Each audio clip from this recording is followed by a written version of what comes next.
Hello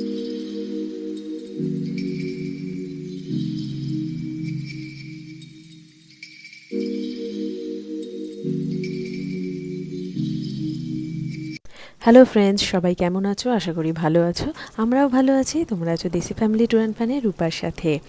আজকে ছুটির দিন, সকালবেলা ঘুম থেকে উঠে ব্রেকফাস্ট করে একটু বাইরে বেরিয়েছি, তার কারণ ওয়েদারটা খুব ভালো। গত 2-3 দিন ধরেই বেশ ওয়েদারটা খুব ভালো থাকছে, ঝলমলে রোদ। আর তারও আগে ছিল একটু মেঘলা মেঘলা ওয়েদার, কিন্তু এখন বেশ ভালো ওয়েদার, তাই বাইরে না বেরিয়ে থাকতে পারলাম না, তাই তোমাদেরকে দেখাতে এলাম। আর এখানে রিক একটু গাছে জল দিচ্ছে। ও যে গাছটায় জল দিচ্ছে এইটা হচ্ছে একটা কড়াইশুঁটি গাছ। রিকদের স্কুলে শেখায় কীভাবে ওই কড়াইশুঁটি থেকে আবার নতুন চারা গাছ জন্মায়।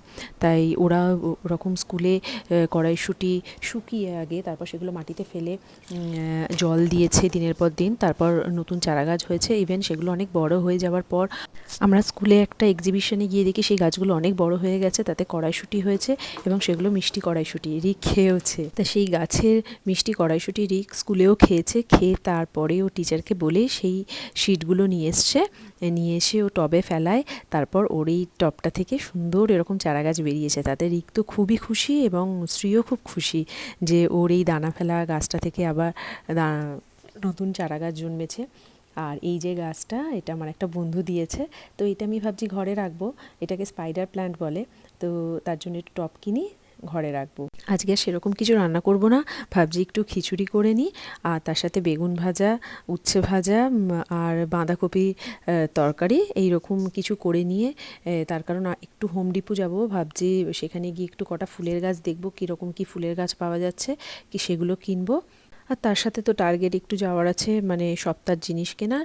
আরও ইম্পর্টেন্ট যেটা, সেটা হচ্ছে আজকে শ্রীকে নিয়ে যাব একটু ইয়ার পিয়ার্সিং করাতে। অনেক দিন ধরে ভাবছি যে ওর একটু কানটা ফুটিয়ে দেব, কিন্তু ছোট কানে ব্যথা লাগবে এই ভেবে ভেবে আর করাচ্ছি না। কিন্তু এবারে ভাবছি যে করিয়েই দিই।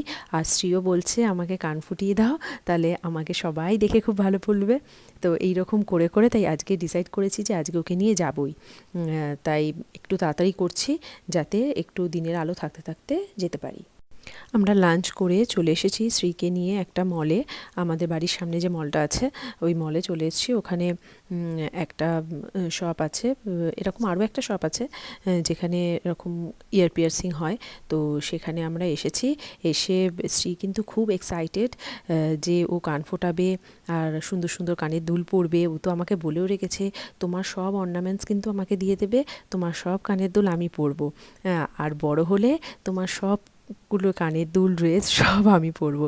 তা বাচ্চা মানুষ তো ভালোও লাগে কথাগুলো শুনলে। আমি তো বলেই দিই এখন থেকেই সব পড়ো। তাই খুব এক্সাইটেড। ও বলেছে ও একটুও কাঁদবে না, তার কারণ ও যেমন ভ্যাকসিন নিতে গেলে একদম কাঁদে না, তাই এখানেও ও বলছে যে ও একদম কাঁদবে না। বাট আমাদের তো একটু ভয় আছেই যে দুটো কানে ওরকম ফোটাবে। তো দেখা যাক ওর রিয়াকশানটা কী হয়। এদিকে রিক বলছে ওই রকম করে মানে রিক বেশি ভয় পেয়ে আছে, তাই ও একটু ওকে নিয়ে চিন্তিত যে ও কী করবে ওই রকম গান শট দিয়ে আর কি কান ফোটাবে।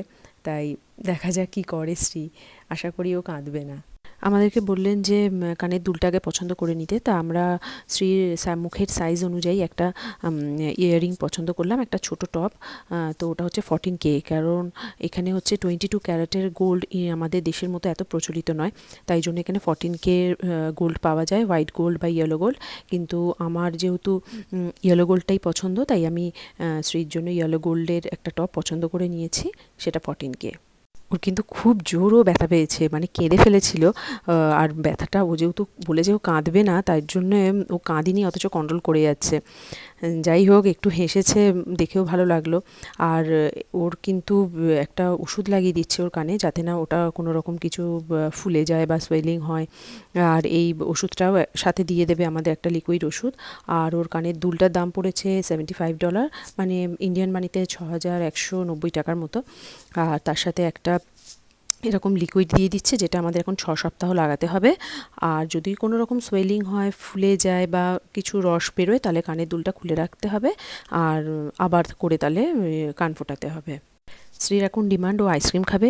স্বাভাবিক, ও যা সাহসিকতার পরিচয় দেখিয়েছে মানে আর দিয়েছে, রিকও বলছে যে ও একটুও কাঁদলো না, অত জোরে চেঁচিয়ে উঠলো, ব্যথা পেলো, তবুও মানে চোখ দিয়ে জল বেরিয়ে আসে, কিন্তু ও কাঁদলো না। তাই আইসক্রিম তো খাওয়াতেই হয়। আমরা ছোটোবেলায় কত কেঁদেছি এই কান ফোটানো নিয়ে। উফ, তাই যাই হোক, এই আইসক্রিমের দোকানে এই যে এসে গেছি। প্রচুর রকম আইসক্রিম আছে, তাই কোনটা খাবে এখন দেখছে। আর এই যে শ্রী, কেউ বলবে এক্ষুনি ও কানটা ওরকম ফুটিয়ে এলো, ও খুব খুশি, আয়নায় দেখে তো খুব খুশি হয়েছে ও। ব্যাস, শ্রী তো খুব খুশি, খুব এক্সাইটেড, হাতে এবার আইসক্রিমও পেয়ে গেছে, সাথে নিয়েছে এক্সট্রা স্প্রিঙ্কলস, আর রিক নিয়েছে একটা বেলজিয়াম চকলেট। ওরা খাক, এবার খাওয়া হয়ে গেলে আমাদের একটু হোম ডিপো যেতে হবে, কয়েকটা গাছ নেওয়ার আছে। তা চলো ওখানে গিয়ে তোমাদের দেখাচ্ছি।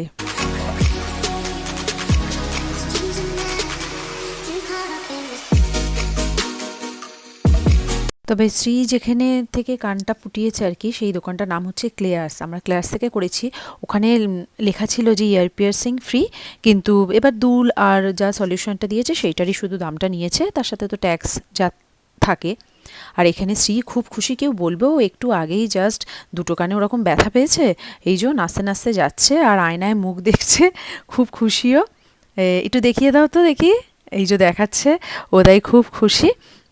আর কেউ বলবেও না যে মানে যাই হোক, একদিকে ভালো যে ব্যথাটা ভুলে গেছে, কিন্তু রাতে শোবার সময় মনে হয় একটু কষ্ট তো পাবেই। যাই হোক, এখন আমাদের 1 মাসের মানে 6 সপ্তাহ এখন ওকে কানে সলিউশনটা দিতে হবে।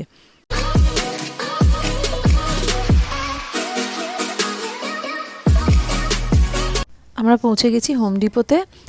আজকে আসলে আমার কয়েকটা ফুল গাছ নেওয়ার আছে, কয়েকটা ভেজিটেবল গাছও দেখব, যদি সেরকম মনে হয় নেব, কিন্তু বেসিক্যালি আমার ফুলের গাছ কটা নেওয়ার আছে।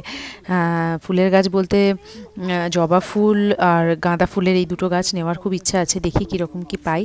আশা করি তো পাবোই, কেন প্রচুর ভ্যারাইটিস দেখতে পাচ্ছ তো, পুরো ফুলের গাছে ভর্তি। মানে স্প্রিং এখন যেহেতু, আর মানে সামার তো মানে প্রপার সামার যেটা এখানে তো সেরকমভাবে পড়ে না, তো এই এখন গাছে তো ভর্তি, তার সাথে তো ফুল গাছের এই যে মানে পুরো মেলা বসেছে এরকম লাগছে।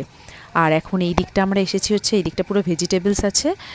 বাহ, প্রচুর ভেজিটেবলস রয়েছে, দেখো এখানে শসা, এখানে তরমুজ, তারপর জুকিনি, এখানে বেগুন গাছ, প্রচুর মানে ভর্তি, যেটা চাইবে সেটাই পাবে।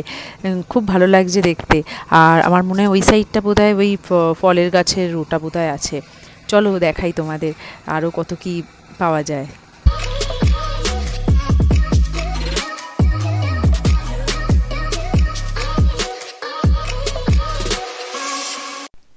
বাহ, এই দিকটা কি সুন্দর দেখতে লাগছে, বারান্দায় যদি এরকম কালারফুল টবে ফুল গাছগুলো নিয়ে ঝুলিয়ে রাখা হয়, বারান্দার লুকটাই জাস্ট চেঞ্জ হয়ে যাবে। আর এই দিকটাই যে গাঁদা ফুল পেয়েছি, হলুদ আছে আর অরেঞ্জ আছে, আমার ইয়েলোটাই নেব। আর এই দিকটা রয়েছে অনেক রকম, এগুলো হচ্ছে লঙ্কা গাছ আছে, টমেটো গাছ আছে, তার সাথে এই যে এইগুলো সব হ্যালাপিনো, এইগুলো এই যে এই দিকের কত রকমের লঙ্কা গাছ দেখো। আর এই দিকটাতে অনেকগুলো টমেটো গাছ রয়েছে, তার সাথে ভ্যারাইটিস লঙ্কা গাছ, আর এইগুলো হচ্ছে টমেটো গাছ। বাহ, কি সুন্দর টমেটো হয়েছে দেখেছো, ছোটো ছোটো। এই জমি জবা ফুল গাছ পেয়ে গেছি, আমি রেড জবা ফুলটা নিয়েছি, এছাড়া আরও অনেক রকম কালার ছিল, অরেঞ্জ, ইয়েলো, পিঙ্ক বা দু রকম শেডের যে জবা ফুল গাছগুলো হয় কালার, ওইগুলোও ছিল। তা আমি রেডটাই নিয়েছি। আর এইখানটা লেখা আছে এই যে সান বলে, তার কারণ এইগুলো হচ্ছে সমস্ত সানলাইটে রাখতে হবে। আর যেগুলো দোকানের ভেতর আছে সেগুলো সবই মানে ইনডোর গাছ, আর এইগুলো আউটডোর গাছ। আর তার সাথে হচ্ছে এখানে আরও রয়েছে স্ট্রবেরি গাছ, দেখলাম কি সুন্দর সুন্দর স্ট্রবেরি হয়ে আছে। আর তাছাড়া এখানে এলে হচ্ছে বাগান রিলেটেড সমস্ত জিনিস পাবে, মানে যা যা মনে ভাববে বাগান সাজাবার জন্য এখানে এলে সমস্ত গুছিয়ে পেয়ে যাবে। আর এই যে দেখো, এই যে স্ট্রবেরি গাছ, কি সুন্দর স্ট্রবেরিও হয়ে রয়েছে, খুব সুন্দর দেখতে লাগছে, তাই না? গাছ নেওয়া হয়ে গেছে, বিলটা করিয়ে নিই, তারপর বাড়িতে গিয়ে তোমাদেরকে দেখাচ্ছি কি কি গাছ নিলাম।